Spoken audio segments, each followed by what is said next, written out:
Hey all, coming at you a little bit more casual than what you're used to seeing me today. This is, I believe, episode 3 or 4 of the TobyTalksPodcast, and this one is with Dr. Zeki, who is the Islamic Studies professor at John Carroll University. He's been teaching Islamic Studies at John Carroll University for over a decade. He has written many books on Islam, and one of them, including his most recent one, is Jesus in Islam. He has his own website. All those things will be linked in the description if you want to find out more about his work. I really, really enjoyed this conversation with Dr. Zeki. We got into Muslim theology, who was Mohammed, the different maybe quote-unquote denominations of Islam, what the meaning of the Quran is, what lessons any man can take from the life of Mohammed, even if you're not Muslim. And then we compared and contrasted my own Orthodox Christian belief to his Islamic beliefs. And I just really enjoy those type of conversations. So yeah, like those and politics, philosophy, religion, theology. I just enjoy talking about those things. And, you know, to sit down with an expert on Islam, I really, really learned a lot. And I just want to thank Dr. Zeki for his time. I was very grateful for it. I thought the conversation was awesome. Unfortunately, with little less than 9 minutes left, so the last 9 minutes of the podcast, we ran into some issues with the audio and the quality. So I'm sorry about that. The first 98.5% of the podcast, the quality is good, the sound is good. But if you want to bear through that last 9 minutes, it's sounding a little choppy, unfortunately, and that is my fault. I'm still working at this, trying to get better at it.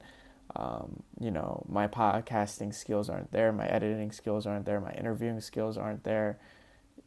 So bear with me here, but this was a great conversation. I think if you're interested in learning more in, you know, interfaith dialogue and theology and stuff like this, you're going to really enjoy this one. This has been personally one of my favorite conversations that I've had on the podcast so far. So anyway, without further ado, here's Dr. Zeki. Dr. Zeki, thank you for joining us today on the podcast. I thought we could start off maybe explaining who you are and your expertise. Thank you, Toby. My name is Zeki Saritoprak. I am professor of Islamic Studies here at John Carroll University. My field is Islamic Theology. Islamic Theology is divided into 3 major categories: divinity, prophethood, and eschatology. So my studies generally are about eschatology. So I did my PhD on a theme in eschatology. It's called Antichrist in the Islamic theology. And then all themes that I work generally related to Islamic eschatology, but also Islamic mysticism. So some publications on Islamic mysticism as well. Islamic spirituality, yes, more accurately. I'm very excited for this conversation because I love learning. I'm Egyptian, so I've been surrounded by Islam my whole life. I have great appreciation and respect for it as a Coptic Christian. I'm actually currently in the midst of reading the Quran right now. I'm on chapter 4, so not too far in, but wow. Yeah, so I love learning. That's wonderful. Yeah. I love conversations like this, so I'm very excited. I was in Egypt, by the way. Where are you? I was in Cairo. I lived in Misr al-Jadida and Medinat al-Nasr. Okay. I studied Arabic language there. Yeah, it's a little bit different than everywhere else in the Arabic I like Egypt. I liked Egypt very much. Yeah. Very beautiful place. Yes, it is. They were joking, if you drink the water of the Nile, you will come back again. And I went back again. They were right. That's awesome. I thought we could start off by talking about what the Quran is, its significance in Islam, how it shapes and beliefs the practices of Muslims, because I have a lot of people that I speak to that are not as familiar with Islam, don't really have an understanding about its significance, because it's a little bit different than how Christians view the Bible, I would say. Uh-huh. Yeah. So the Quran is the holy book of Islam. One of the articles of faith in Islam is to believe in the divine scriptures, the books of God, to believe in all books of God.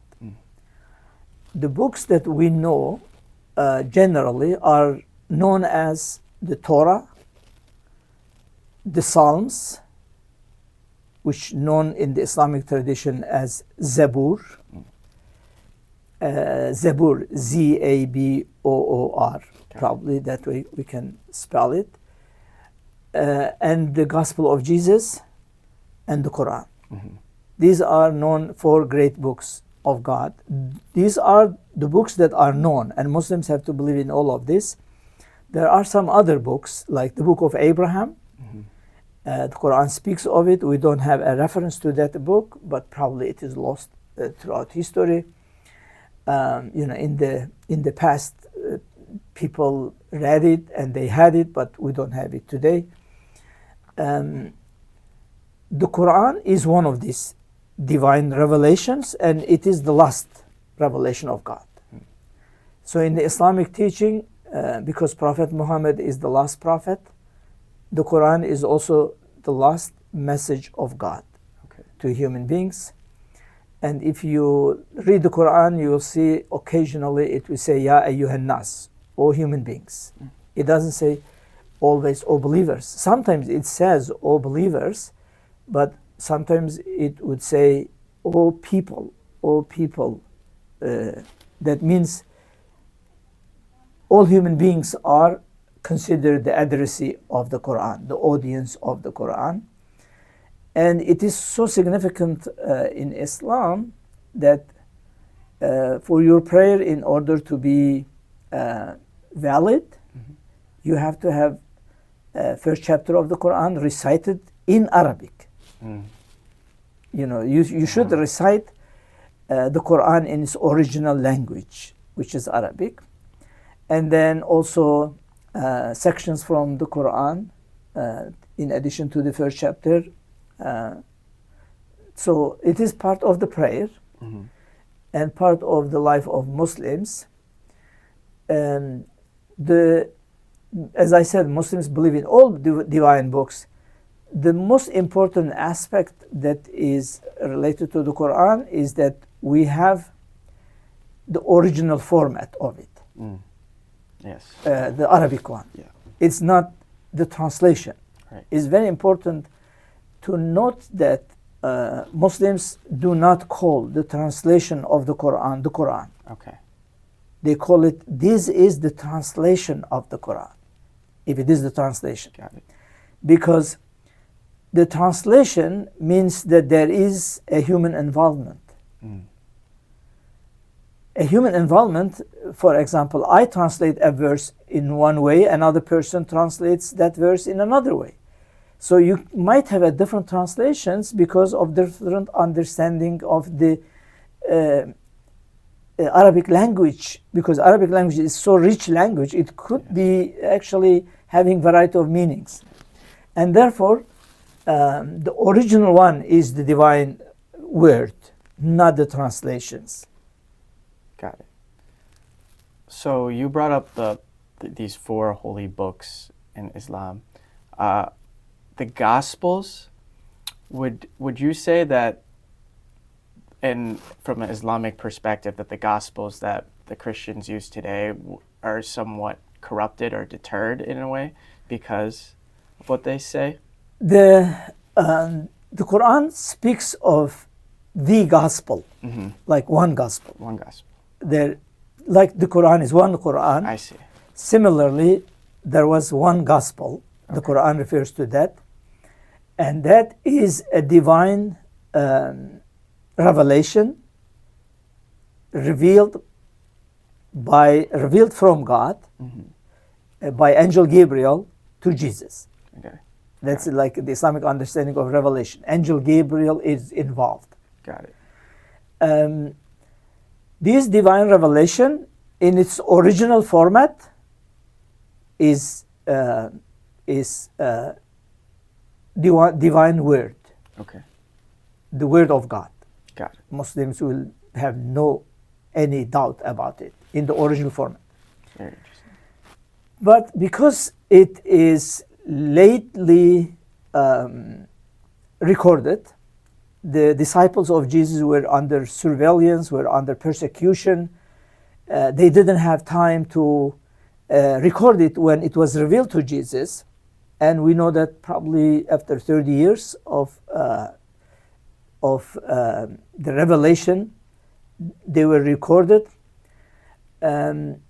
So that caused some kind of, we say probably, we don't know exactly, Right.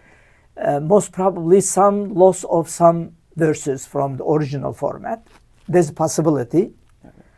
And also, because the original format most probably was in the Aramaic language, and the Aramaic language Bible is no longer available. We have the oldest one as the Greek one. Greek one. Okay. And even the Greek one, the majority of people don't read the Greek one, they read the English one. Mm-hmm. So the translation from the translation might have caused the loss of some meanings of it. Got it. And therefore, there is no, Muslims will generally say, despite all these changes, still there is a respect for the gospel, for the Torah. Mm-hmm. Even if they are translations, there is a respect for the divine books. Like for example, even the translations, Muslim scholars in the medieval ages would debate whether Muslims are allowed to touch the Bible without ablution. Because you are not allowed to touch the Quran without ablution. You have to have ritual cleansing before touching the Quran. So is this true also for the Gospel of Jesus, or for the Torah that was revealed to Moses, or the Psalms that was revealed to David? And Muslims would say, scholars would say, we recommend that you have ablution. Even they are not in the original format, but still there are the divine revelations. At least there is divine revelation in it. And therefore, you are expected to have respect for the divine revelations, despite the translations. Mm. It's interesting that you kind of brought up that there has to be respect for these different holy books. Something that I've observed in the translation of the Quran that I'm reading is that if I'm very well versed in my own scripture, but if I didn't have that basis of understanding of biblical narrative, when I read the Quran, I would not understand some of the people, because it kind of like jumps right in. It kind of gives us like a story of Moses, and then it doesn't really explain who they are. So I think it's very interesting that you say that Muslims have to have respect for these other books, because then that also explains when they go to read for the first time, they have to understand who these people were before they even read the Quran. Yes, absolutely. Yes, I think that's very accurate. Yeah. The Quran gives brief information. Yes. And doesn't go into the details. Mm-hmm. It assumes that the audience will know the details from other scriptures. Yes. So now those details that you know, that is what I am talking about. Yes, so then the Quran gives a new approach, a new understanding, a new message from the previous scriptures. Yes. So for example, the story of Joseph, it doesn't give the name of the brother of Joseph. Right. You don't see that. Right. It doesn't give details of the names, the places, but gives the message. And the message is that God protected Joseph. God made him to the highest place in the administration. God promised him that he will be protected. And then his brothers did wrong, but Joseph eventually forgave all of them. Mm-hmm. So it gives some basic messages. Right. For the Muslims what is the message to be taken from this story? God is always observing you. God is always with you. Don't worry. Joseph, yes, your brother did a big mistake, but I am protecting you. I am with you. And I will never leave you alone. I will never abandon you. And that's what happened. Yes. So that is like the Quran gives a message. The purpose of many verses is to give a message. Yes.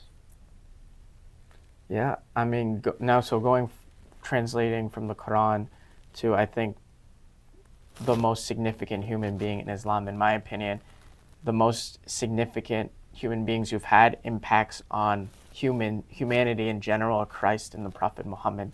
Could you explain, maybe we can explore the life and the role of Muhammad in Islam and his influences on, our world today? Yes, it is true. I think one of the authors wrote 100 the most influential figures in history, and he made Prophet Muhammad number one. Yes, he changed the course of history. Yes, it is true. He came in a society, a considerably wild society. He taught them. They become so much in love with him. He didn't force them. Actually, he was forced to leave his hometown. Yes. He was forced. There's migration. Yes. And migration of the Prophet of Islam was because they eventually said, Muhammad, we don't accept your religion. And we will offer you all these, whatever you want, but just give up. And there's a very famous story. They asked his uncle to mediate, his uncle Abu Talib. Okay. And Abu Talib comes to him and says, Muhammad, they are asking you to give up. They are offering money, positions, whatever you want, but just give up this message and stop insulting their gods and just give up this idea of one God. And Muhammad says, peace be upon him, he says, if they put the sun in my right hand and the moon in my left hand, I will not give up. Even if they give me the entire world, I will not give up. This is not me. This is a message from God. I cannot give up. So he was so confident. And then eventually they realized that he will not give up. They said, well, let's kill him. So they planned to kill him. But before his migration... Is this in Medina? Is in Mecca. Still he is in Mecca. Mecca, okay. Still he is in Mecca. Okay. And Angel Gabriel comes to him and says, Muhammad, don't sleep in this bed tonight. They are planning to kill you. And Muhammad asks Ali, because he knew that they will not kill Ali. They are coming for him, not for Ali. Ali is his cousin and is young boy. And he says, Ali, can you sleep in this bed for me tonight? And he and his friends, Abu Bakr, they leave. And Ali accepts.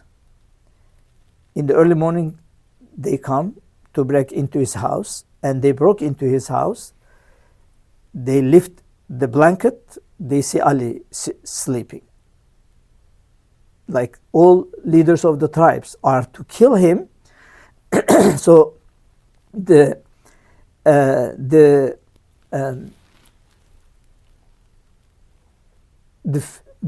money that will be given to the family will be distributed to all tribes, so that not one tribe will be accountable, but all tribes will be accountable for the killing.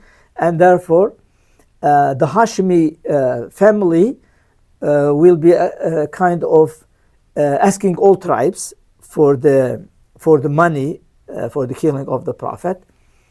And they said, this way we will eliminate the possible struggle of the family of the Prophet against one tribe, and they cannot struggle against the whole tribes. So this way we will be getting rid of the Prophet. Right. And they were all there. They realized that Ali was in his bed and say, stop, we are here to kill Muhammad, not Ali. So at this moment, Muhammad was already out of town with his friend Abu Bakr, and they went into a cave. It's called Hira, the cave of Hira. And now there are stories. These people said Muhammad left. We should follow him. He is not far away. And they said, who can lead us to his place? And there was what they called print tracker, like a step tracker. Okay. Someone who is expert of this. Yes.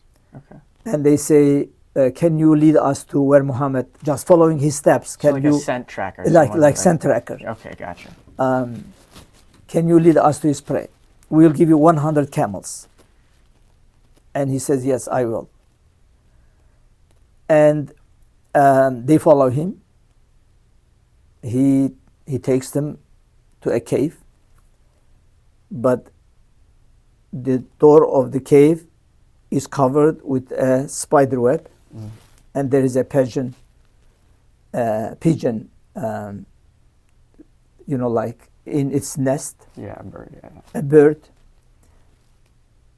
And they say, are you crazy? You are bringing here? Muhammad cannot be in this cave because this web probably for over a month here. And it's believed that spider immediately after Muhammad entered made a web to protect him. And when they were talking to this person, getting angry at this person, Muhammad was hearing their voice inside of the cave. And his friend, Abu Bakr, was a little bit afraid. Muslim scholars would say he was afraid that they will harm the Prophet. And Muhammad tells him, don't be afraid. Don't grieve. God is with us. God is with us. Don't grieve. He will protect us. And he protected his beloved, which is Muhammad, against his enemies with the weakest thing that one can imagine. That is the spider web. All these, powerful people with their all weapons, whatever they had, but they were defeated by the smallest one and the weakest one, and that was a spider web. Wow. So this man was not to be killed. God protected him, and then they leave the cave later with his friend. They go to Medina, and then Prophet Muhammad, now in Medina, in a new environment, because people of Medina invited him. Right. And his life is exemplary. The Quran says there is an example for you, O believers, in his life. He was compassionate. Interestingly, when he came into Mecca peacefully, without bloodshed, people were afraid that, we persecuted this person and now he is victoriously entering Mecca. And the Prophet said to people, those who persecuted him, throwing animal excrement against him, the Prophet said, I will tell you what Joseph told to his brother. Today there is no blame on you. I will forgive all of you. And he forgave all of them. So that is his message. He faced some difficulties, but he never lost his trust in God. He was always in connection with the divine. And there is beautiful story that is considered the first revelation of the Quran. And he continued to declare his message to his people until the last moment of his life, and he passed away peacefully in 632. How old was he? It's believed that he was 63 years old. Okay. Yeah. And he had a peaceful death. He died very peacefully. Right. Yeah. One of the things that I admire about my Muslim friends in Islam is that I think that Islam is a religion of discipline. You need to be a very disciplined person to do your prayers, to do Ramadan. All these aspects of it require so much discipline. And in a world where I think a lot of young people in general are lacking discipline, it's like a fresh of like, it's very refreshing to see. What do you, like going into that, what do you think are some of, as young men, the Prophet Muhammad's most admirable traits that a young man, even if they're not Muslim or if they are Muslim, can take away from him as a figure in their life? I think many things. Yeah. Like honesty, beautiful words. Yeah, he never, there is no any reference that Prophet Muhammad used F words. Yes. He's very elegant. Elegant, very elegant and very kind. Yes. Even to those who were trying to kill him. Mm-hmm. He was kind. He was saying, you don't understand me. That is his message. When they were persecuting him in one occasion, he said, Lord, they don't know what they are doing. Because even if they don't believe in me, I am hopeful that their offspring will believe in me. Their children will believe in me. So he was so hopeful. So I think this is one. Always he was hopeful. He never lost hope. And as you said, discipline. Yes. His life is discipline. Yes. And actually, the way that we see now today, 5 times a day, in a certain period of time, you have your prayer. That takes lots of discipline. A lot of discipline. It makes basis. you a really very well-disciplined person. Yes. Together when you do in prayer, it's a kind of discipline. Yes. There was an event in one of the churches, Muslim scholar was giving a talk, and there was like a good number of Muslims. They said, where can we have our prayer? And the pastor said, just in the middle of the church, you can have your prayer. And after looking at them, all these people are praying together, standing up, prostrating. And he said, I'm amazed. Where did you get your training? All of you are able to sit on your knees.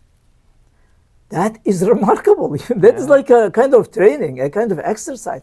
Yes. Well, that is what Islam teaches. That's what Islam actually makes people moving. Yes. It's not only verbal, but it's also gestures. Yes. And you have some actions. Yes. And these actions, maybe in modern,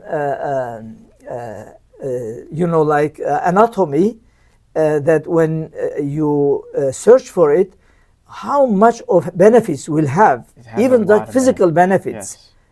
Of the actions Yes. that is a Muslim is performing during prayer. Yes.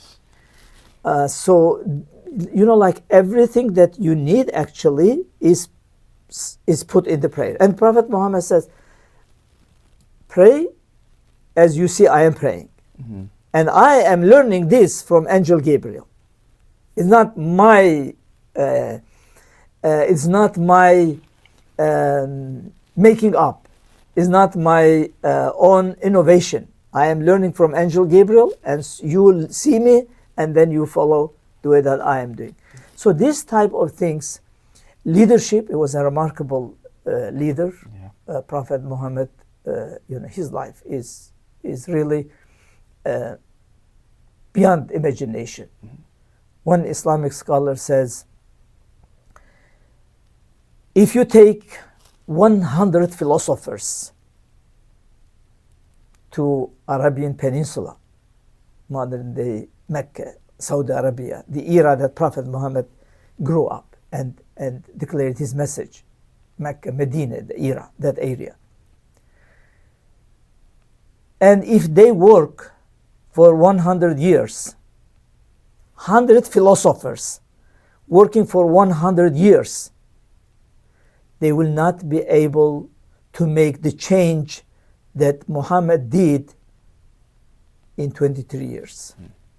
One person changed the mind of those people, didn't use force, mm-hmm. impacted their mind. They were so much in love with him, they would say, "O Messenger of God, my father, my mother be sacrificed to you." They were addressing the Prophet this way. What kind of love was this? Like one person says, "I love you so much, but I am afraid that in paradise you will be prophet and I will be like a poor person. I will never be able to meet with you." And the Prophet says, "Al-mar'u ma'a man ahab." A person is with the one who loves. If you love me, you will be with me. That is the way the Prophet describes. Mm-hmm. So you will be with me, don't worry. Yeah, maybe in paradise, God knows what is the situation in paradise. One person is having this level of paradise, the other person has more, less. But the Islamic description of paradise is everyone is satisfied whatever they have. Mm. There is no any jealousy. Oh, he has more, I have less. There is no such a thing in paradise. Yeah. So the Prophet of Islam, if there is one way to read his life, Martin Links wrote a beautiful story of the life of the Prophet based on the original sources. One can read that book about the life of the Prophet. It's well written. Martin Links is very well known British scholar, and he studied Islam very well. Yeah. You brought up the prostrations and the physical aspect of prayer. That's something like I can relate to. I think this is definitely also a thing in Orthodox Christianity, especially Coptic Orthodox Christianity. There's a lot of physical aspects to prayer. We also prostrate. There's also other things that we do that give us the physical. So from my own experiences, I know that the physical is like something that really connects me, and I can feel that. And I'm sure it's the same way in Islam. Going into those connections, now we can talk about Jesus Christ in Islam and maybe how he differs from the biblical narrative of who Jesus Christ is to Christians. I think what's very interesting is that we both have Christ as this significant figure. Yes. In both, in different ways. And also, if it's my understanding that there's also a second coming in both, but in also very different ways. Mm-hmm. So I thought we can, and you wrote a book on Jesus and Islam, so I think you're the perfect person to talk to. Thank you very much. Yes, my book is called Islam's Jesus. Yes. We'll link it in the description for anyone who wants. Yeah, thank you very much. Came out in 2014, I think, by University Press of Florida. Jesus is a very important figure in Islam. In the Quran, he is frequently mentioned. His birth in the Quranic terminology is a miracle. And he was born of a virgin as well. Yeah, yes. he didn't. The Quran says it was through the divine intervention. Yeah. So Jesus didn't have a physical father. Yes. Mary was pregnant without being touched by any human being. It was a divine miracle. And Mary also is a very probably the most significant woman in Islam, would you say? It is true, yes. Maryam. There's a chapter in the Quran named after her. Yeah. The only woman. Yeah, the only woman. So that shows how important she was. It is true. And then Jesus is Isa. Jesus is Isa. Yeah, his name is Isa. Isa in Islam. Isa. When Muslim says Isa, generally they say alayhi salam, which means Jesus, peace be upon him. This is like a tradition in Islam. When you say the name of the prophets, like Moses, alayhi salam, Musa, alayhi salam, Moses, peace be upon him, Jesus, peace be upon him, because they are prominent messengers of God. And that's why it's a kind of tradition, respect in the Muslim tradition. There is a chapter also named after Jesus in the Quran, which is not very well known actually. Really? Chapter 61 has several names. One is Jesus, Isa, because the name of Isa is mentioned in the chapter, and therefore that's also named after Jesus. He is the closest person to the Prophet of Islam. Okay. He says, the Prophet of Islam says, there is no prophet between me and Jesus. I am the closest to Jesus, the son of Mary. A Muslim will not say the son of God. Yes. They will say the son of Mary. Sure. He is human being in Islam. He's not God. Right. Allegorically, when we say these people are the children of God, not physically, allegorically means they are related to God, they are owned by God, God is their creator. This way is okay, allegorically, but when you say physically, it becomes theological dispute. It's dispute, theological issue. And therefore, Muslim will say, God doesn't have children. God is exalted to have a son. God is the creator of everything, the creator of Jesus, the sender of Jesus. Jesus is his messenger. Okay. And speaks on behalf of him. And has a very unique place among all messengers of God. He is the only prophet that is called the Messiah, Al-Masih, in the Quran. His title in the Quran is Al-Masih, the Messiah. Yes, so in Christianity, we understand the Messiah to be kind of this person who comes and gives a message to free the people, and in Christianity it is his sacrifice as the Messiah frees us all. What in the context of Islam does the Messiah mean? It has similar connotation. Generally, there are several meanings. I think in my book I mentioned those meanings. One is the one who eliminates wrong and brings truth. That's the Messiah. Okay. The one has connotation of traveling. The Messiah also is traveling, has that connotation. The connotation of being anointed. That is also kind of a special occasion, special event, and that is given to for those type of people. The term Messiah is given. So that it has that concept. When the Prophet refers to him, he doesn't say I will come, but he says, and that's probably the reason in the Muslim tradition he is known as the Messiah as well, that the Prophet says, by whom my soul in his hand, Jesus, the son of Mary, will descend among you, O Muslims, and he will bring justice. He will descend as a just ruler. And Muslim scholars interpreting this hadith, because this is a reliable, sound saying of the Prophet. One scholar collected a book, an Indian scholar, collected sayings of the Prophet about the coming of Jesus as Al-Masih, the Messiah.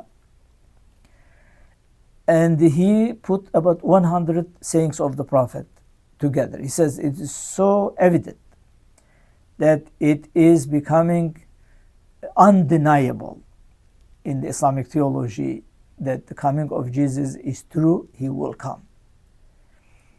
And then the question is how he will come.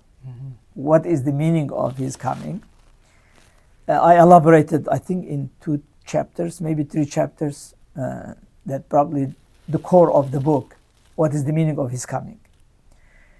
Is he going to come from sky with, with parachute? No, it is not. It is not coming with parachute. And I said in one of my lectures, if you wait for another millennium, he will not come that way. So Islamic scholars have interpreted, like one Egyptian scholar, is prominent Egyptian scholar, his name is Mohammed Abdu. He says, the meaning of the coming of Jesus is the dominant of his message, and that is peace, love, and mercy. If these concepts are becoming dominant among human beings, that means Jesus is there. Jesus has come. And don't wait for a person from sky to come. Be for peace, be for mercy, be for love. You are with Jesus. You are on the side of Jesus. So that is one interpretation. Another interpretation, an Islamic scholar called Said Nursi, Bediüzzaman Said Nursi, is an Islamic scholar from the he passed away in 1960 in Turkey. He is from the Ottoman era. He says the meaning of the coming of Jesus is that Islam and Christianity will cooperate, will come together. In one place he said the people of the book. The people of the book in the Quranic language is Christians and Jews. Yes. They will make a kind of alliance, being united, and they will be able to bring peace to the world. That is why the Prophet says Jesus will come, not I am coming, but Jesus will come.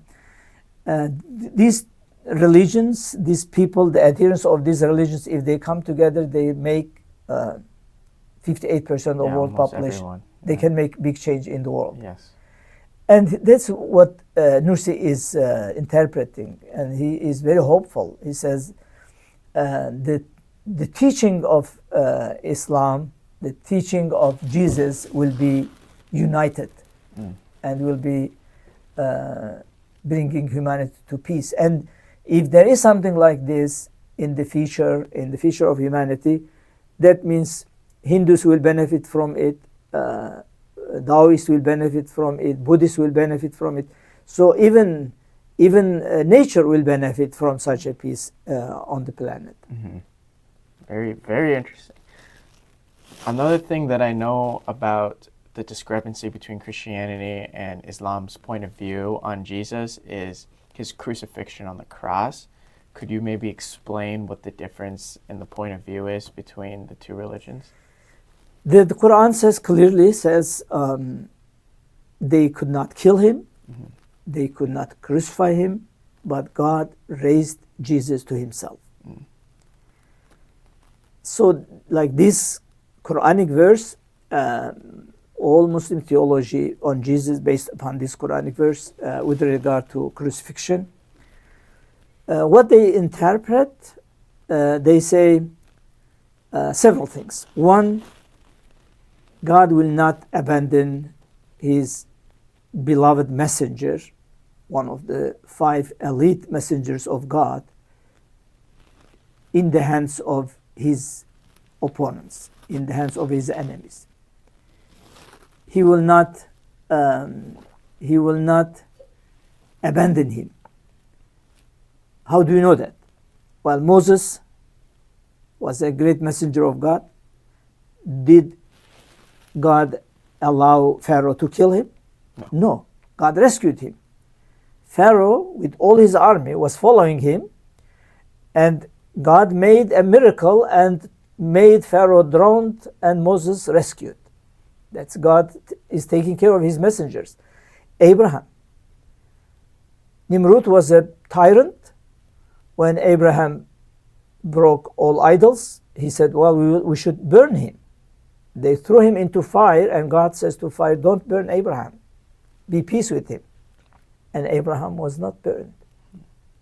So God rescued Abraham.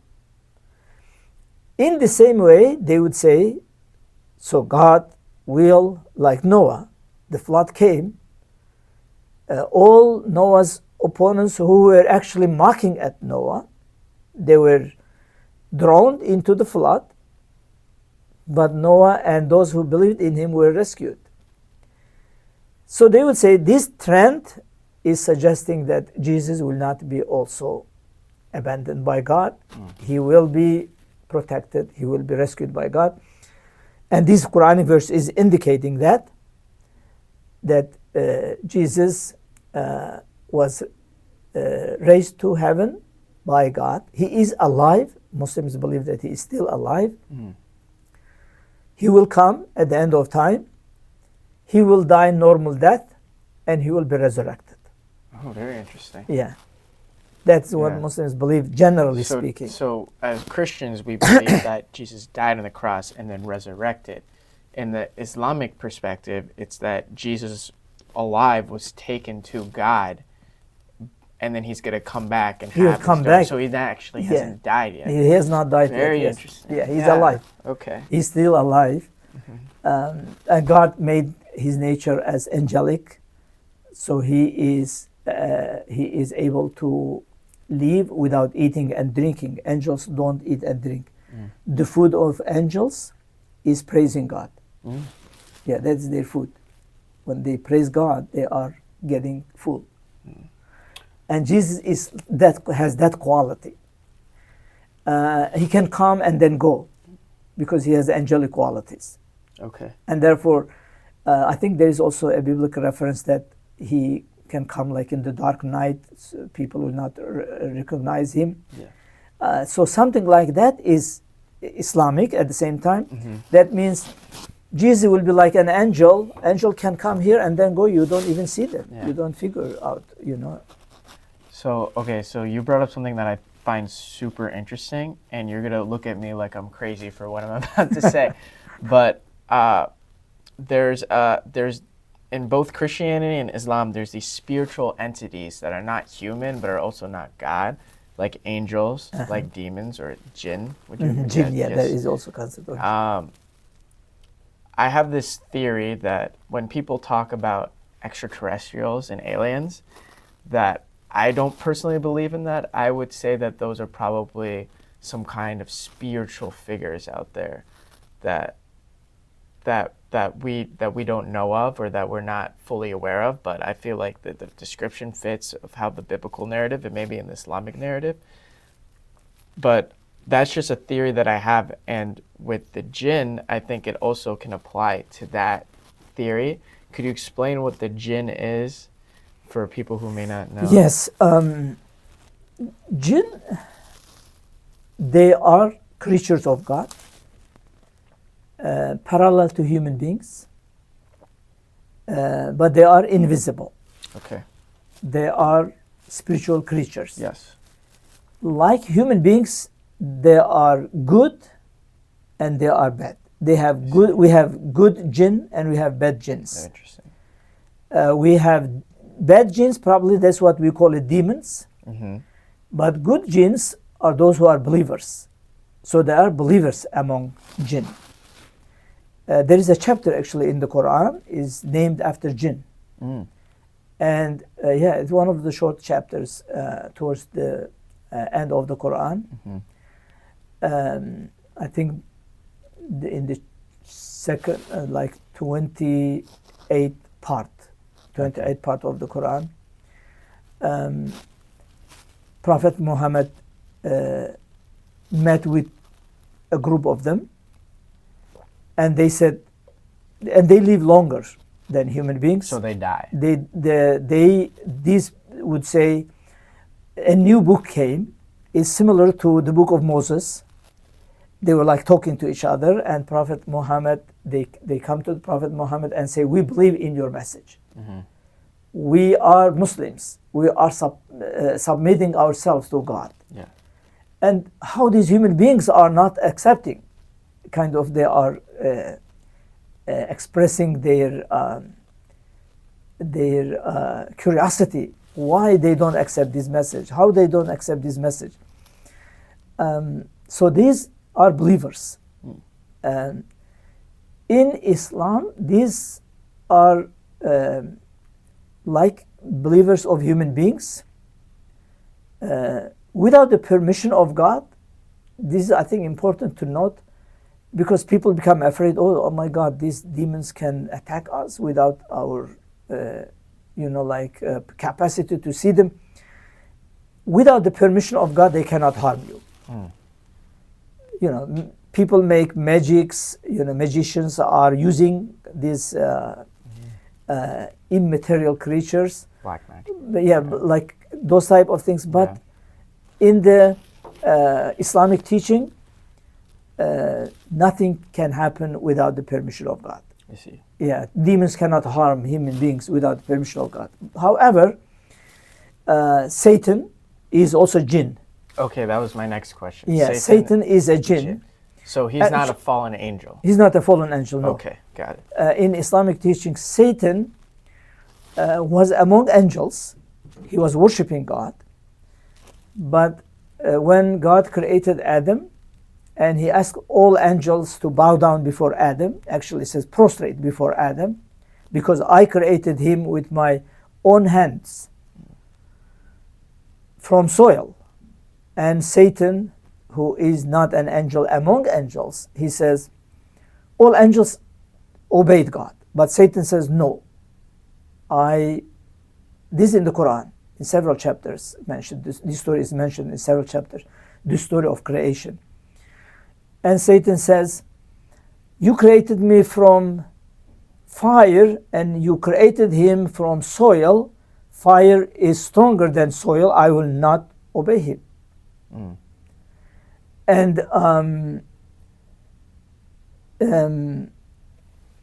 just okay. If you need to take it. Take a break. It's all good. No worries. I will call him later. So he says, I will not obey Adam. I will not bow down before him because I'm better than him. And this is a sin that is emerging from arrogance. So Satan became very arrogant. Yes. And that's why arrogance in the Islamic teaching is something that is very, very negative.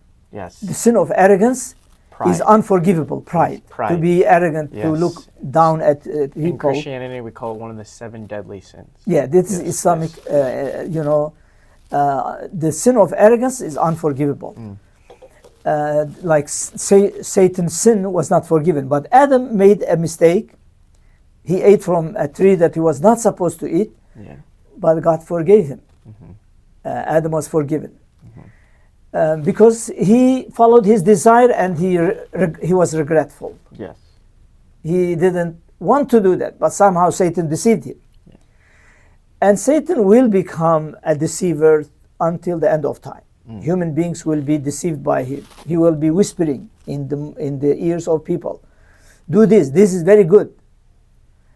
Actually, it's not good. But he is whispering and deceiving people. He's a master beautifying things for people, beautifying things that are not good for people. And that's why in the Islamic teaching they say Satan was the first racist. Because he said, I'm better than him because my origin of creation is better than his origin of creation. Yeah. Yes. Yeah. That is the Satan. Superiority. Yeah. Yes. Superiority. I am superior. Yes. Yeah. Very interesting. So, Satan is a jinn. How you said something about they live longer? Does the Quran? We don't know exactly how long they live, but like in that story, it seems like that jinn was since the time of Moses. Yeah. Okay. Because he met with with Moses. He attended Moses' gathering. And he knew the Torah, and now he says a similar book, like the book of Moses, came. So we are familiar with that tradition. It's coming from the same tradition. I see. And in Islam, it's very accurate because all prophets of God are getting their message from the same source. So what makes Satan the jinn more like? What makes him? Because our jinns all have the same powers, or is Satan's power so much greater that he can manipulate as many humans as he wants, or can be this master deceiver? Is he have something special about him that makes him better than the other jinn? Satan is like the head of them. Okay. Satan is the head of all demons. I see. And the head of all Satans there is one called Iblis. That is like the chief one. Okay. And that's actually what the Quran speaks of him in the story of Adam. Iblis, that's his name.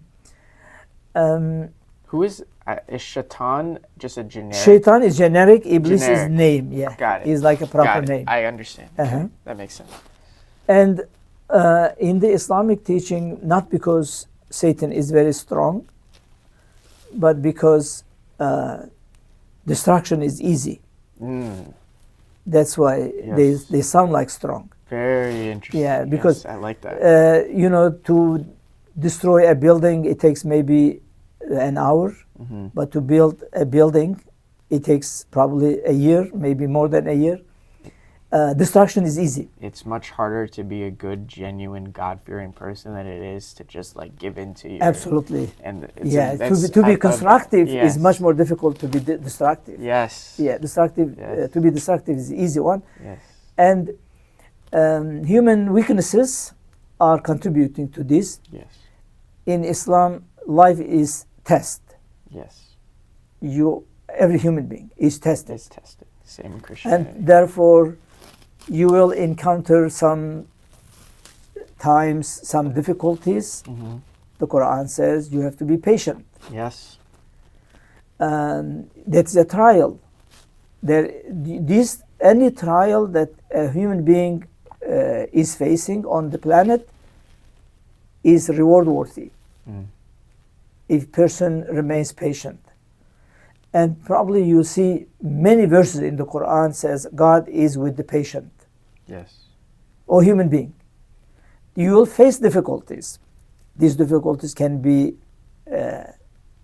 like famine, hunger, can be bodily sickness, can be fear, can be a social issue.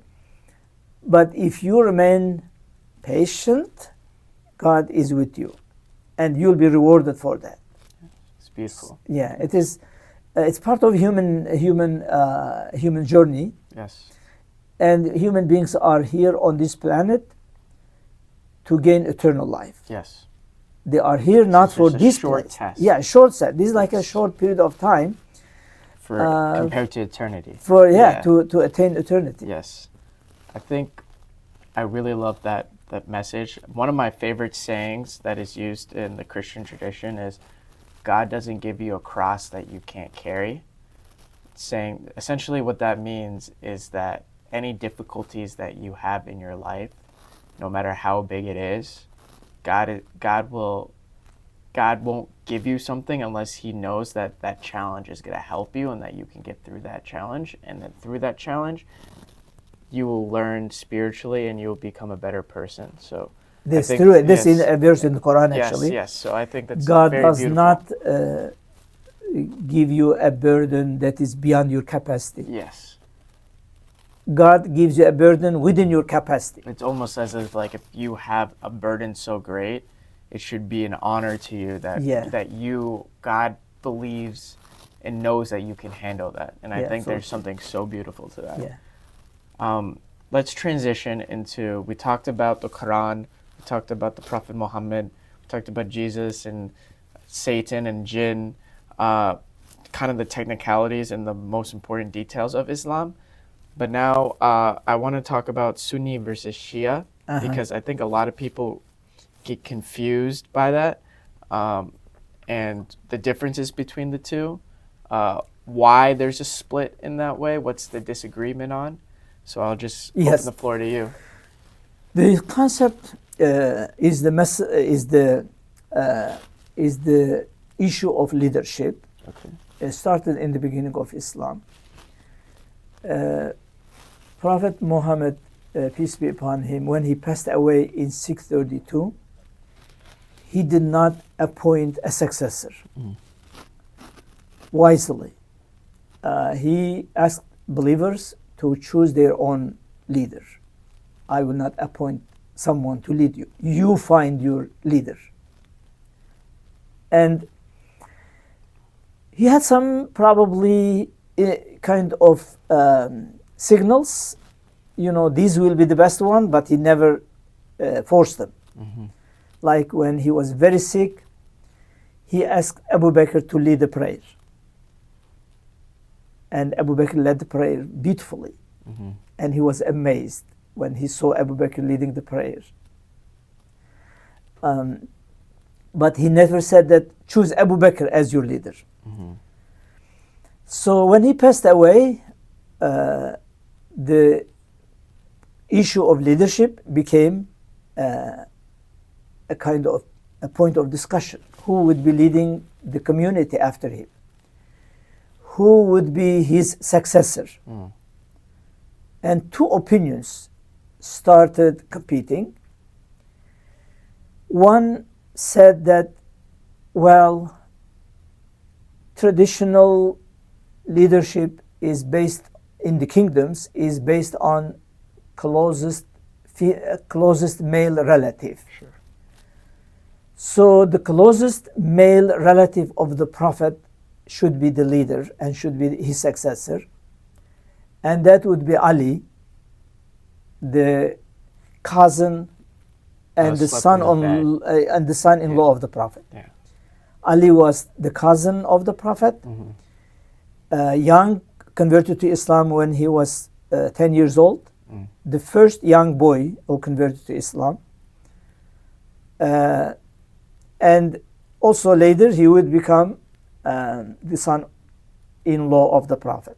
So he would marry the daughter of the prophet, Fatima. And two grandsons of the prophet would be from Ali, Hassan and Hussein. They are the sons of Ali, and the prophet loved them. He would be giving his sermon and Hassan would come and the prophet will carry him so that Hassan will not be hurt. He loved them very much. And the other group, which is the majority of Muslims, said, no, actually in Islam it is not based on heritocracy, but it is based on meritocracy. The one who has great merit is to be the leader. And we believe that Abu Bakr is the most virtues among us. He is the beloved of the Prophet. The Prophet says, if I am going to choose a friend among human beings, Abu Bakr will be my friend. Such a closeness to the Prophet. And also, Abu Bakr was also the father-in-law of the Prophet. So Abu Bakr was elected by this community. They said Abu Bakr is better, he is elder, people will respect him, and this will protect the unity of the community. Ali is young. Yes, Ali is very pious. Ali is very, very kind, very courageous. But he's very young. We are afraid that Arab will not listen to him. But Abu Bakr is to be the most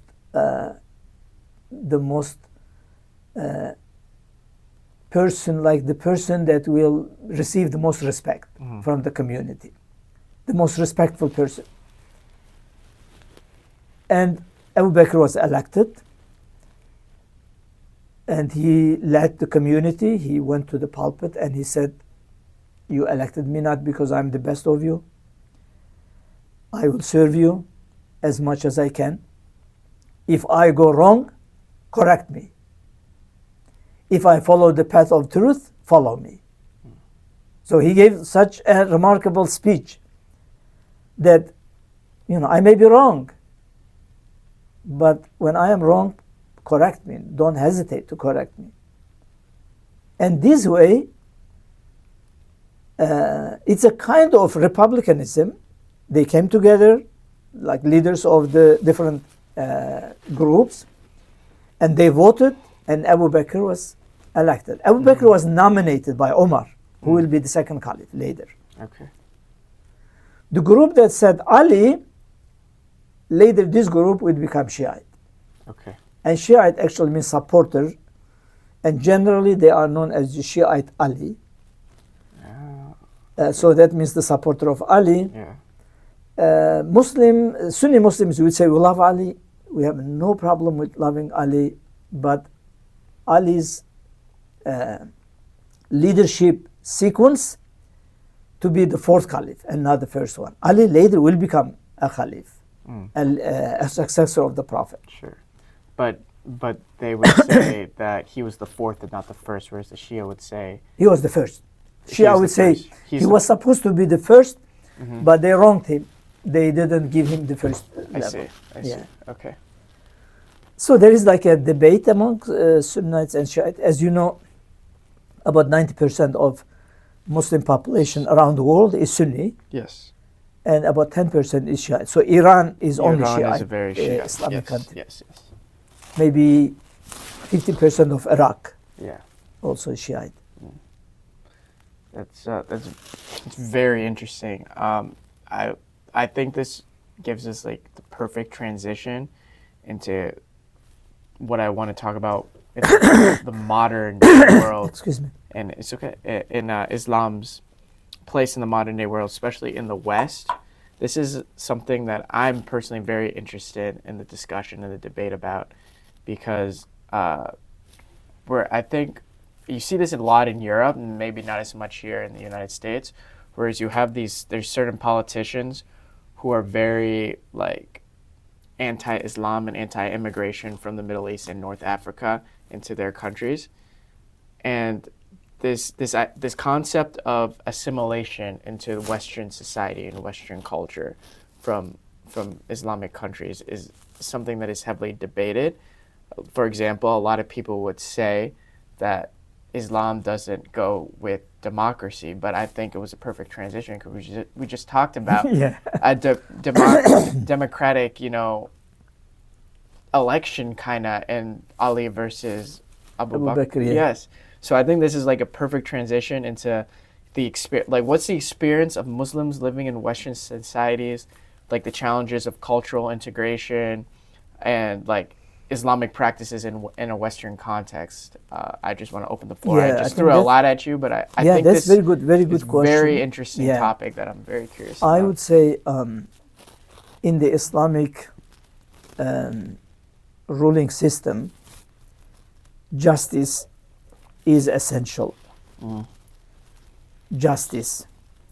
The Prophet praises judges who are acting justly, managers who are acting justly, rulers who are acting justly. Justice, justice, justice. He was like, throughout his life, the things that he would emphasize was this. And this is coming from the Quran. Yes. The Quran says, like, when you measure justly. Don't give more when you measure for yourself and you measure for others. And don't give less when you measure for others. Be just and use just scale. In ruling, don't discriminate people. The king and the slave are on the same before law. There is no distinction between the highest and the lowest. Before law, everyone is equal. There is one occasion, they say, how about if a rich person steals? The Prophet says, even my daughter steals, she will be punished. Like there is no discrimination before law. Everybody is equal. And that is the Islamic goal for the community. Sure. For this, the best system that humanity so far has found is democracy. If there is a system better than democracy serving justice, let's go with that too. But so far, this is the best one. Yes. And this is compatible with Islam when we look at the origin elements of Islam. And these are like consultation. Consultation is a Quranic command. The Quran commands the Prophet, who is the leader of the community, when you make a decision, consult with your people. In other words, make referendum. Yes. Go with people. Ask people's opinion on it. Then make a decision. Not make a decision based on dictatorship. Yes. Get people's opinion and then their input, and then make decisions, so that decision will be mirroring the view of the community. And this is showing that actually Islam is compatible with democracy. Consultation. Consultation is a Quranic command to the Prophet and to the community, Islamic community. Leaders, when you make a decision, consult with the community. Sure. And another principle that is also compatible with the democratic values, the concept of the consensus of the community, called ijma. Ijma means consensus. If the community is in consensus on something, the Prophet says, my community will not come together on an error. They will find the truth, the common sense of people. There's also reliance on the common sense of people. Generally, common sense of people will follow the truth. Okay. And therefore, I think that's what we call it elections. If that elections are given in a proper way, under less influence of advertisements, because sometimes they have strong capacity of advertisement and make their wrong as right because of the advertisement, that could be misleading. Yeah. But otherwise, the human beings in Islam, human beings are innately good. their common sense will find the truth. Yeah, that's like an Islamic principle. As we didn't have time to talk about the story of creation. In Islam, there's no original sin. All human beings are innately good. And therefore, if you leave them alone, they will find the truth. But if you bombarding them with advertisements, they will be misled. And they could be misled. It's very possible. And therefore, the consensus of the community is a principle in the Islamic leadership as well. So I think considering these two principles of Islam, we can say Islam is compatible with democracy. Democracy is to serve humanity in the best way. So regardless of the name of it, whatever the system is, if you name it democracy or another name, if there is no justice, that system is not good. If there is justice, that system is good. So the goal is to make justice dominating the society. Justice, equality, preventing nepotism, all these things are the negative things. So when justice, preventing all negative things in the society, that is the meaning of justice. And when we have this justice, that means that system is good. And democracy is so far the best system that is serving this. Yes. Like in Europe, for example, I don't know, in American democracy, there is a little bit some kind of debate. In Europe, for example, if you establish a party, you get support from the state to actually make your advertisement. The state gives each party a certain amount of money. Sure. Like a startup money. Yeah. In America, if you are not a rich person, you cannot nominate yourself. Right. So that becomes a little bit difficult. With two parties. Yeah, there is very remarkable person who could be really a good leader, but he doesn't have money. Yes. So there should be some way to support this person to nominate himself or herself. And I think that's why there is some deficiencies in our democracies, but these deficiencies can be overcome by some regulations. There are some good regulations also. For example, they cannot get money for some people to a certain extent. There are some regulations which is very good, but still there are some deficiencies. And this could be in democracy in Europe, could be in democracy in America. So to make democracy a better is ideal. One Islamic scholar says that I wish one day democracy will be thinking of the spiritual dimension of human beings as well, because human beings are not made of body only. Right. They are made of body and soul. We have soul. So what is the contribution of democracy to human soul? Nothing. You see? Nothing. So I absolutely agree with that. Yeah, we need something to address that dimension of humanity as well. And so this is something that I constantly talk about myself, is that when you go to a first world Muslim country, there's something different than what we have in the West, because what we have in the West is that Western society was built off, like a constitution in the States was built off Christian values, but we ignore that aspect of it. We try to take Western society without the Christianity part of it, and then we end up in a place with a bunch of rules, and it's just soulless. Yeah. And you have no morality anymore. It is true. But in these like first world Muslim countries, what you're seeing is that because they incorporate their own faith into it, there's a morality to it, there's a soul to it, there's a beauty in that. Yeah. And I think that's something that we're missing here in the West as Christians, and that's something that I think is very important. Yeah, I think it's so important. If there is no a police, spiritual police that is police on the heart, Yes. people will be able to skip the physical police and do harms and do evil things. Yes. Physical police cannot find everything, cannot be everywhere. But divine police is everywhere.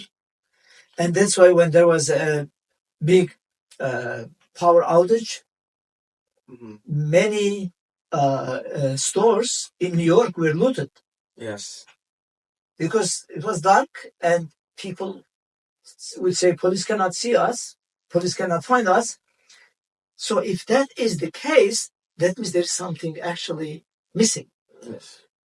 So police people are doing this out of the fear from police. Yes. But if there was a fear of God in their heart, fear of God, that's so important. Yeah. It's so important. If they had that fear of God, nothing of those stores will be looted. Yes. Absolutely. That's something that's so lacking here in our Western societies, where we can brag about our advancements and our democracy and stuff, but if there's no fear of God, then society's gonna absolutely fall apart. Absolutely. That's why we need some spiritual dimension to be addressed. Yes, I 100% agree. Dr. Zeki, any final words that you would like to leave the podcast with before we end here? Thank you very much, Toby. It was a great pleasure. And I hope we have said something that is beneficial and good. We are thanking God for this opportunity. And every moment is a beautiful gift from God, and we thank for that. There's one Islamic scholar says, in every breathing, you need to have two tanks. One is inhaling, one is exhaling. So we thank God for this, and thank you very much. And we thank you for this. Thank you so much. I love the conversation. Thank you so much for watching this podcast. I really enjoyed the conversation with Dr. Zeki. I'm eternally grateful for his time. And I deeply and sincerely apologize to you, the audience, for the technical difficulties here at the end. If you would be so kind to leave me a like and a subscription, I would be eternally grateful to you.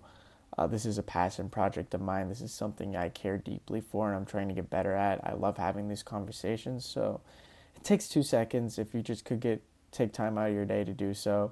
Also, the podcast can be found on Spotify, and I post Reels and TikToks, and all those links will be found in the description if you want to check out those. But yeah, I got some exciting conversations coming your guys' way. So I'm really excited to share those with you guys. But again, please leave a like and a subscription if you enjoyed this podcast, and I will see you guys in the next episode. Peace.